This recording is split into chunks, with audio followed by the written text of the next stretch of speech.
WORKS by R.H.J, the famous little red book that makes your dreams come true. A clear, definite, common-sense plan of accomplishment. Brought to you by Shinjitsu. All who joy would win must share it. Happiness was born a twin. Byron. The author sent the manuscript of this book for criticism to a friend, who returned it with the notation, "It works." This judgment born of experience was adopted as the title of the book. A concise, definite, resultful plan with rules, explanations, and suggestions for bettering your condition in life. If you know what you want, you can have it.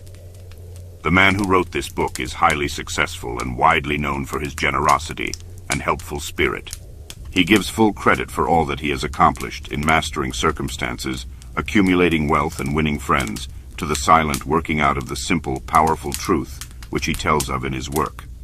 He shows you here an easy, open road to a larger, happier life. Knowing that the greatest good comes from helping others without expecting praise, the author of this work has requested that his name be omitted. What is the real secret of obtaining desirable possessions? Are some people born under a lucky star or other charm, which enables them to have all that which seems so desirable? And if not, what is the cause of the difference in conditions under which men live? Many years ago, feeling that there must be a logical answer to this question, I decided to find out, if possible, what it was. I found the answer to my own satisfaction, and for years have given the information to others who have used it successfully.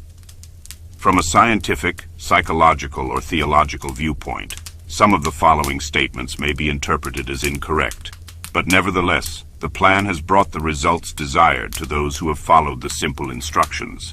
And it is my sincere belief that I am now presenting it in a way which will bring happiness and possessions to many more. If wishes were horses, beggars would ride, is the attitude taken by the average man and woman in regard to possessions.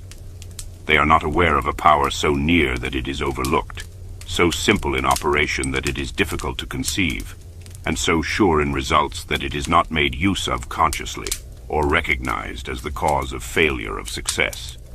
"Gee, I wish that were mine," is the outburst of Jimmy, the office boy, as a new red roadster goes by. And Florence, the telephone operator, expresses the same thought regarding a ring in the jeweler's window, while poor old Jones, the bookkeeper, during the Sunday stroll replies to his wife, "Yes, dear, it would be nice to have a home like that, but it is out of the question. We will have to continue to rent." Landum, the salesman, protests that he does all the work, gets the short end of the money, and will someday quit his job and find a real one. And President Bondum, in his private sanctorum, voices a bitter tirade against the annual attack of hay fever. At home it is much the same. Last evening, father declared that daughter Mabel was headed straight for disaster. And today, mother's allowance problem and other trying affairs fade into insignificance as she exclaims, "This is the last straw. Robert's school teacher wants to see me this afternoon. His reports are terrible, I know, but I'm late for bridge now. She'll have to wait until tomorrow." So goes the endless stream of expressions like these from millions of people in all classes who give no thought to what they really want, and who are getting all they are entitled to or expect. If you are one of these millions of thoughtless talkers or wishers, and would like a decided change from your present condition, you can have it. But first of all, you must know what you want, and this is no easy task. When you can train your objective mind, the mind you use every day, to decide definitely upon the things or conditions you desire, you will have taken your first big step in accomplishing or securing what you know you want. To get what you want is no more mysterious or uncertain than the radio waves all around you. Tune in correctly, and you get a perfect result. But to do this, it is of course necessary to know something of your equipment and have a plan of operation. You have within you a mighty power, anxious and willing to serve you, a power capable of giving you that which you earnestly desire. This power is described by Thompson J. Hudson, Ph.D., LL.D., author of The Law of Psychic Phenomena, as your subjective mind. Other learned writers use different names and terms, but all agree that it is omnipotent. Therefore, I call this power Emmanuel, God in us. Regardless of the name of this great power, or the conscious admission of a God, the power is capable and willing to carry to a complete and perfect conclusion every earnest desire of your objective mind. But you must be really in earnest about what you want. Occasional wishing or half-hearted wanting does not form a perfect connection or communication with your omnipotent power. You must be in earnest, sincerely and truthfully desiring certain conditions or things, mental, physical, or spiritual. Your objective mind and will are so vacillating that you usually only wish for things, and the wonderful, capable power within you does not function. Most wishes are simply vocal expressions. Jimmy, the office boy, gave no thought of possessing the red roadster. Landum, the salesman, was not thinking of any other job or even thinking at all. President Bondum knew he had hay fever and was expecting it. Father's business was quite likely successful, and Mother no doubt brought home first prize from the bridge party that day, but they had no fixed idea of what they really wanted their children to accomplish, and were actually helping to bring about the unhappy conditions which existed. If you are in earnest about changing your present condition, here is a concise, definite, resultful plan, with rules, explanations, and suggestions. The plan. Write down on paper in order of their importance the things and conditions you really want. Do not be afraid of wanting too much. Go the limit in writing down your wants. Change the list daily, adding to or taking from it, until you have it about right. Do not be discouraged on account of changes, as this is natural. There will always be changes and additions, with accomplishments and increasing desires. 3 positive rules of accomplishment. 1. Read the list of what you want, 3 times each day, morning, noon, and night. 2. Think of what you want as often as possible. 3. Do not talk to anyone about your plan except to the great power within you, which will unfold to your objective mind the method of accomplishment. It is obvious that you cannot acquire faith at the start. Some of your desires, from all practical reasoning, may seem positively unattainable, but nevertheless, write them down on your list in their proper place of importance to you. There is no need to analyze how this power within you is going to accomplish your desires. Such a procedure is as unnecessary as trying to figure out why a grain of corn placed in fertile soil shoots up a green stalk, blossoms, and produces an ear of corn containing hundreds of grains, each capable of doing what the one grain did.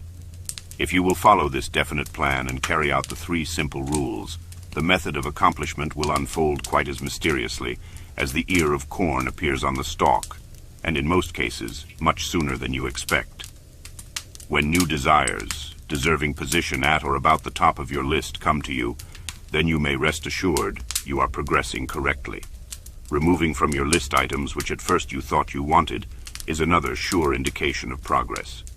It is natural to be skeptical and have doubts, distrust, and questionings, but when these thoughts arise, get out your list. Read it over, or if you have it memorized, talk to your inner self about your desires until the doubts that interfere with your progress are gone. Remember, nothing can prevent your having that which you earnestly desire. Others have these things. Why not you? The omnipotent power within you does not enter into any controversial argument. It is waiting and willing to serve when you are ready. But your objective mind is so susceptible to suggestion that it is almost impossible to make any satisfactory progress when surrounded by skeptics. Therefore, choose your friends carefully and associate with people who now have some of the things you really want, but do not discuss your method of accomplishment with them. Put down on your list of wants such material things as money, home, automobile, or whatever it may be, but do not stop there. Be more definite. If you want an automobile, decide what kind, style, price, color, and all the other details, including when you want it. If you want a home, plan the structure, grounds, and furnishings. Decide on location and cost. If you want money, write down the amount. If you want to break a record in your business, put it down. It may be a sales record. If so, write out the total, the date required, then the number of items you must sell to make it. Also list your prospects and put after each name the sum expected. This may seem very foolish at first, but you can never realize your desires if you do not know positively and in detail what you want and when you want it. If you cannot decide this, you are not in earnest. You must be definite, and when you are, results will be surprising and almost unbelievable. A natural and ancient enemy will no doubt appear when you get your first taste of accomplishment. This enemy is discredit, in form of such thoughts as, "It can't be possible, it just happened to be. What a remarkable coincidence." When such thoughts occur, give thanks and assert credit to your omnipotent power for the accomplishment. By doing this, you gain assurance and more accomplishment, and in time prove to yourself that there is a law, which actually works, at all times, when you are in tune with it. Sincere and earnest thanks cannot be given without gratitude, and it is impossible to be thankful and grateful without being happy. Therefore, when you are thanking your greatest and best friend, your omnipotent power for the gifts received, do so with all your soul, and let it be reflected in your face. The power and what it does is beyond understanding. Do not try to understand it, but accept the accomplishment with thankfulness, happiness, and strengthened faith. Caution.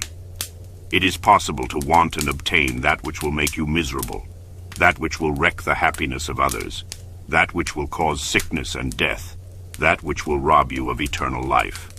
You can have what you want, but you must take all that goes with it. So in planning your wants, plan that which you are sure will give to you, and your fellow man the greatest good here on earth, thus paving the way to that future hope beyond the pale of human understanding. This method of securing what you want applies to everything you are capable of desiring, and the scope being so great, it is suggested that your first list consist only of those things with which you are quite familiar, such as an amount of money or accomplishment, or the possession of material things. Such desires as these are more easily and quickly obtained than the discontinuance of fixed habits, the welfare of others, and the healing of mental or bodily ills. Accomplish the lesser things first, then take the next step, and when that is accomplished, you will seek the higher and really important objectives in life. But long before you reach this stage of your progress, many worthwhile desires will find their place on your list. One will be to help others, as you have been helped. Great is the reward to those who help and give, without thought of self, as it is impossible to be unselfish without gain. In conclusion, a short while ago, Dr. Emil Koo came to this country and showed thousands of people how to help themselves. Thousands of others spoofed at the idea, refused his assistance, and are today where they were before his visit. So with the statements and plan presented to you now, you can reject or accept. You can remain as you are or have anything you want. The choice is yours, but God grant that you may find in this short volume the inspiration to choose aright, follow the plan, and thereby obtain, as so many others have, all things, whatever they may be, that you desire. Read the entire book over again, and then again. Memorize the 3 positive rules of accomplishment. Test them now on what you want most this minute. This book could have extended easily over 350 pages, but it has been deliberately shortened to make it as easy as possible for you to read, understand, and use. Will you try it? Thousands of bettered lives will testify to the fact that it works.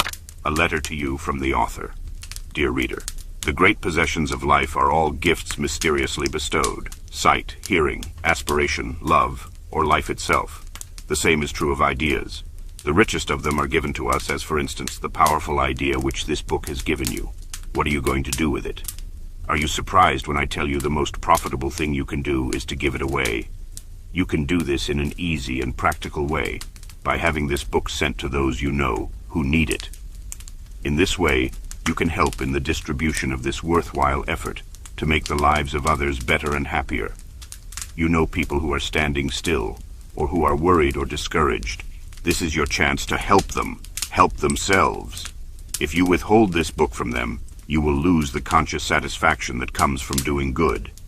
If you see that they get to read this book, then you put yourself in line with the law of life which says, you get by giving, and you may rightly expect prosperity and achievement. At the very least, you will have the inner sense of having done a good deed, with no hope of being openly thanked, and your reward will come secretly in added power and larger life. The author.